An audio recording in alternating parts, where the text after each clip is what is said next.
Yo, what's up, Virgo? Welcome to your monthly forecast for the month of April 2016. For the majority of the month of April, the sun is going to be in the sign of Aries.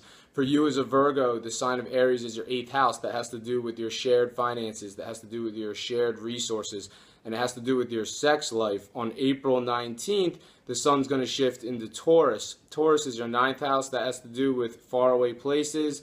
That has to do with people who are from far away, and that has to do with spirituality. So for the majority of the month of April and up until the 19th, the focus is going to be more about whoever is in your life who you share your resources with, whoever is in your life who you share your finances with, and whoever is in your life who you have your sex life with. There could be a lot of hot moments in your sex life during this time up until April 19th. And then when that sun shifts into Taurus on April 19th, it's going to be more about far away travel. It's going to be more about people who are from far away, and it's going to be more about maybe some spiritual figures in your life. So look out for the focus there. But those are the primary themes for the month of April for you, Virgo. Now I'm going to talk about some more specific astrological influences that are set to occur in the month of April and what they mean for you. On April 5th, Venus, the planet of love, enters this 8th house area of your shared resources, of your shared finances, and your sex life. And it's going to be there until April 29th. So, what does this suggest? You have Venus, the planet of love, in an area that has to do with your sex life. So, throughout the entire month of April, I think things are going to be really great for your sex life. And it sounds like whoever it is in your sex life, you also share your resources with them. You also share your finances with them. That's definitely a possibility. If you're a single Virgo, this could be great for your sex life. I mean, if you have any prospects that are in your life, from a romantic standpoint, this is definitely a time to take them up on it, because, this April looks like a really great month for Virgo's sex life. So that's definitely something to keep in mind throughout the month of April. On April 5th, the planet Mercury is the planet of communication. So on the same day, Mercury enters the sign of Taurus, and that's your 9th house. And like I said in the beginning of the video, the 9th house has to do with faraway travel. It has to do with people who are from far away. It has to do with spirituality. And what's interesting about this Mercury transit is it's going to be in this 9th house area for a while, because it's doing what's called a retrograde on April 28th. And I'm sure you've heard of a retrograde before. Everybody knows about, Mercury retrograde. It's like they think it goes backwards. It actually really doesn't technically go backwards. I mean, maybe it does look that way, but really what it is this: when a Mercury goes retrograde, it's basically just the speed of, or when a planet goes retrograde, it's just the speed of the Earth is moving faster than Mercury at that point. So it actually, I guess if you were to look at it through a telescope, maybe it looks like it's going backwards. But either way, what does it mean from an astrology standpoint? Well, it's in your 9th house of faraway places. So, and Mercury is the planet of communication. Communication has to do with a lot of different things. It has to do with driving and flying, and so maybe you're going to a faraway place that you've been to before. So like I said, it's going to be Mercury, the planet of communication, is going to be in your sign not in your sign, in Taurus. It's going to be in Taurus, your 9th house, starting on April 5th. And, all throughout the month of April, it's going to be there.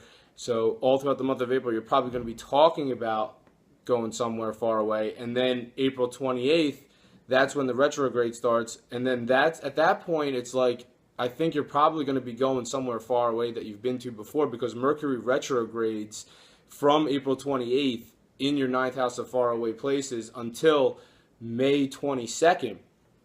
So, I mean, if you're not going somewhere far away, then you're definitely at least talking about it, or talking about a place that you've been before. But I mean, I feel like maybe you are. Maybe you're going somewhere far away that you've been before. And that's what this would definitely suggest. On April 7th, there's a new moon in Aries. So there's a new moon in your 8th house, your 8th house of shared finances, your 8th house of shared resources and sex. So sounds like there's someone new coming down the pike. If you're single Virgo, there's probably someone new coming down the pike, who eventually maybe you'll share your resources with, maybe you'll share your finances with, and maybe they'll be part of your sex life in the future. So new moons are like a trigger, and they build all these new events. And then, 6 months later, then there's the full moon in the same area, and that's the culmination. So, if you're a single Virgo, maybe think by 6 months after the new moon hits on April 7th, maybe you're already going to like start having something really good with someone new who you can share your finances with, someone new who you have in your sex life. If you're a couple, if you're already a Virgo that's in a relationship, this may just mean new things regarding your just the current romantic situation that you, or the current relationship you have with the person who you share your finances with, the person who you share your resources with, and the person who's in your sex life. If you're already in a relationship, then this suggests there's just new things like that are going to come in your relationship with that person, and they're just going to keep building and building and building for 6 months after the new moon. And then 6 months down the road, when the full moon hits in the same area, that's when whatever is new about your relationship with this person that you share your resources is going to come to fruition. On April 12th, Venus, the planet of love, once again in this 8th house area, is making a positive angle to Mars, which is in Sagittarius, and Sagittarius is actually your 4th house of home and family. So it sounds like, if you have a romantic interest in your, or a significant other living with you at home, April 12th could be like a really hot moment for that. So keep that date in mind. Venus is also the planet of love, but it's also the planet of creativity. So this 8th house area, Aries, has to do with like shared it could have to do with like even with almost like a business partnership or something like that. So you could also look at this aspect as like there's some kind of positive, because Mars is in your 4th house of home and family, and it's making a positive aspect with Venus in your 8th house of maybe like a business partnership. So it almost sounds like you could have some sort of like beneficial moment, like from a business partnership standpoint, with someone in your family. Like, are you like thinking about like joining forces with someone in your family for like a professional reason or something? That's something to keep in mind. That's something that this might suggest. On April 17th, Mars turns retrograde. So now we got another planet going retrograde in April, and it goes retrograde in your 4th house of home and family. So it sounds like you're going to be, if you're not home, you're going to be going, home probably. Maybe after April 17th, sometime when Mars turns retrograde, you're probably going to be going home if you haven't been there before. Or if you haven't been home in a while, then that's probably where you're going to be going. Or, you're going to, like, people who are in your family who you haven't seen in a while are going to pop up in your life. But it sounds like you're kind of returning to your family during this time if you've been away from them.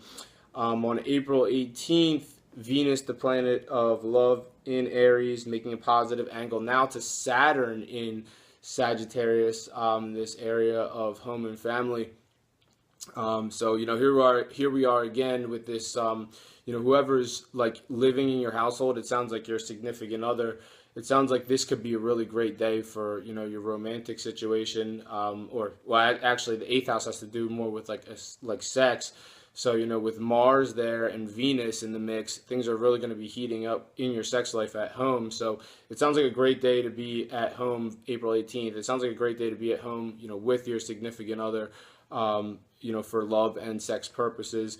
And on the same day, Pluto actually turns retrograde, and it's going to be retrograde for pretty much the entire spring and summer, and that's in your 5th house of romance. And when Pluto goes retrograde, it actually shakes off old processes. So, whatever things that are outdated in your romantic situation, Pluto is going to be working to shake these off all spring and summer. If you've always been a certain way in your romantic situation, expect like the old habits like that you have like in your romantic life. Like if you're like, I don't know, so I know some people, I'm not saying all Virgo, I know one Virgo woman that she's a little bit like too clingy. So maybe during this time, like if you're a Virgo that has that clingy thing when you're in your romantic relationships, maybe this is the time when you're going to learn to like kind of let that go a little bit. So you're not going to be as bound to your lover moving forward. On April 19th, Venus in your 8th house is now making a challenging angle to Pluto in your 5th house of romance. So, Venus, that area, Aries, that 8th house that has to do with your sex life and the person you share your resources with, making a challenging aspect of Pluto in your 5th house of romance. It sounds like you might be having an issue with like your significant other or your love interest on that day. On April 22nd, there's a full moon in Scorpio. Scorpio is your 3rd house of communication. And this influence is really great, like if you're in, you know, I don't know, media of some sort. Like if you're on social media and you're big, or like you're in, you know, film, or if you're in music, or, you know, any of those areas that have to do with communication, there's going to be like some kind of development here regarding your communications. Or it just means there could be like, you know, something that you're going to communicate that's like really big and like important. And it's, you know, it could come to whatever it is, it could come to fruition on April 22nd. And then on the same day, Venus, the planet of love, in your 8th house of shared resources and shared finances, is actually also aligning with Uranus in that same area. They're doing a conjunction in Aries, your 8th house. And this means something could come up like spontaneously regarding 8th house matters on April 22nd. You know, 8th house has to do with sex, so maybe it's like all of a sudden like a spontaneous, you and your significant other have like a spontaneous sexual encounter that day.